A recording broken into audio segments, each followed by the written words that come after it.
Pemirsa, pemain asing PSM tidak dimainkan saat PSM Makassar melawan Sulut United. Di babak pertama, Wiljan Pluim, Everton Nascimento, dan Yuran Lopez duduk di bangku cadangan.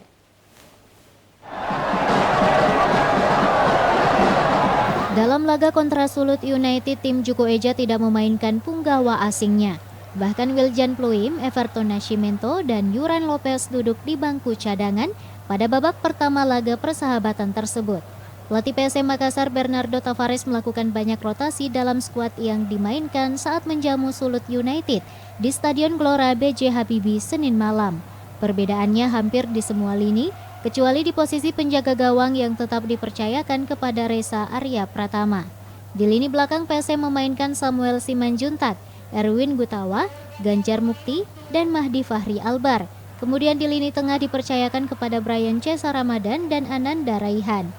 Sementara itu di lini sayap akan menjadi tanggung jawab Vivi Asrizal dan Rizky Eka Pratama yang diplot sebagai kapten. Kemudian di lini depan ada Ramadan Sananta yang disupport oleh Billy Keraf.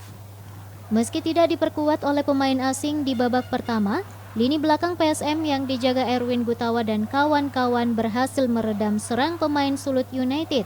Bukan hanya itu, lini depan PSM juga kerap merepotkan pertahanan lawan. Hingga laga usai skor tetap bertahan 1-0 dengan kemenangan PSM Makassar. Wahyu Saputra, Celebes TV.